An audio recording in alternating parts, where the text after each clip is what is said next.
Shivaji Maharaj, Chhatrapati Shahu Maharaj, Bharat Ratna doctor Babasaheb Ambedkar, लोकशाहीर अण्णाभाऊ साठे आणि ज्या ज्या वीर पुरुषांनी या देशाच्या स्वातंत्र्य लढ्यामध्ये आपल्या प्राणाची आहुती दिली, त्या सर्व वीर पुरुषांना, स्वातंत्र्यवीरांना प्रथम वंदन। आजच्या या इशारा सभेमध्ये भारतीय जनता पार्टीचे ज्येष्ठ नेते, या राज्याचे मंत्री आणि सांगली जिल्ह्याचे पालकमंत्री आदरणीय चंद्रकांत दादा पाटील, ज्यांचा आज वाढदिवस आहे असे माझे मित्र पडळकर साहेब, अमरजीत साबळेंपासून ते सर्व आमदार, कार्यकर्ते, बंधू आणि भगिनींनो, मी आहे आंबूच आणि मांग आणि धनगर फार अंतर नाही आणि आमच्या वाटेला दादा असंच आलंय, पण मी आहे राष्ट्रीय स्वयंसेवक संघाचा स्वयंसेवक आणि त्यामुळं आम्ही ह्या काट्या वाट्या लाट्या सगळ्या खाल्ल्या आणि आता दिले सुद्धा। पडळकर जी, अरे आप क्यों चिंता कर रहे हो, जब दादा आपके साथ है, देवेंद्र जी आपके साथ है और ये फौज आपके साथ है। आणि मला हे माहिती आहे हा गडी साधा नाही, अजिबात नाही। अहो ज्यांनी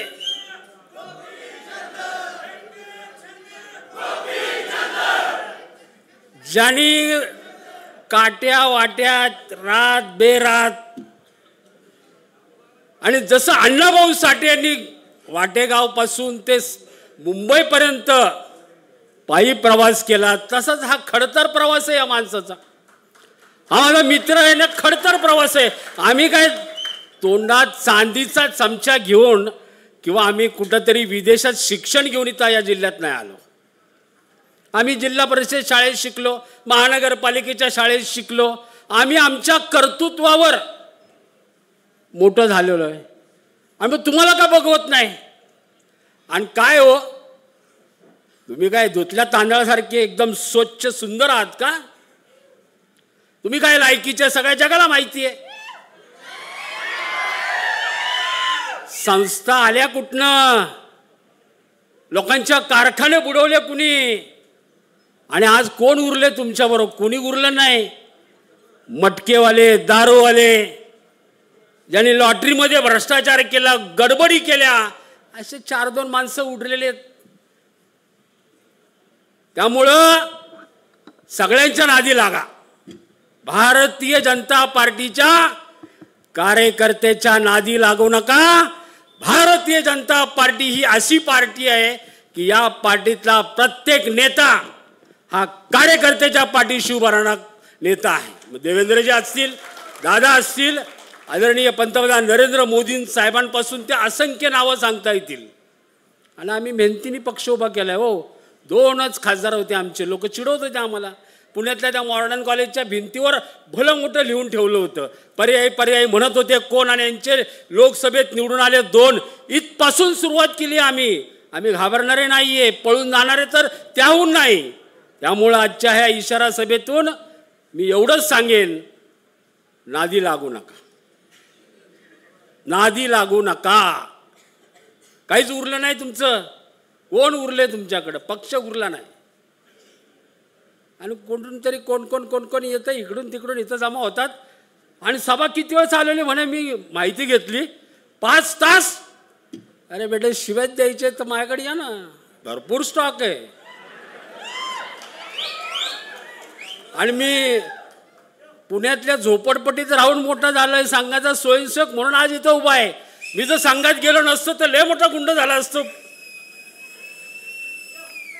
पण संघाचा परिस्पर्श माझ्यासारख्या झोपडीतल्या कार्यकर्त्यावर त्याच्या डोक्यावर हात दिला गोपीनाथ मुंडेंसारख्या नेत्यांनी, म्हणून आम्ही समाजात काम करत करत करत इथपर्यंत आलोय. बघा, आमच्याकडे सत्ता असू नसू, आम्ही आमदार असू खासदार असू नसू, आम्ही समाजासाठी काम करतो. आम्हाला काही लाज वाटत नाही. आम्ही वाईट केलं नाही त्यामुळे आम्हाला लाजण्यासारखं काहीच नाही आहे. आणि आजही मी एकटा दुकटा फिरतो. कोणाच्यात हिंमत असेल तर त्यांनी यावं. त्यामुळं फार बोलत नाही. दादा माझ्याकडे पाहत आहेत त्यामुळे मी आता आवर्त घेतो.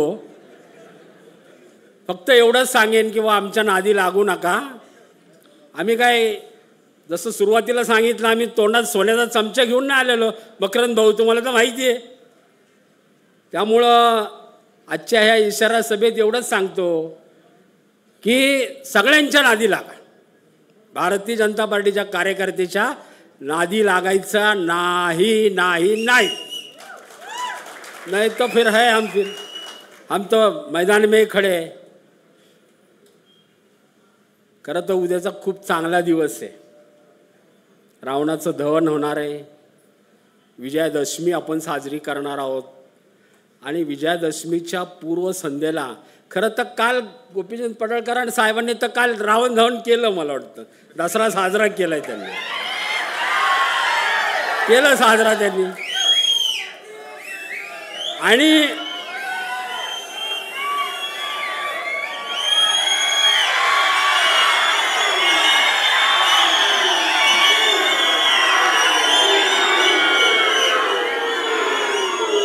त्यांची जी भाषा आहे ती ओरिजिनल आहे.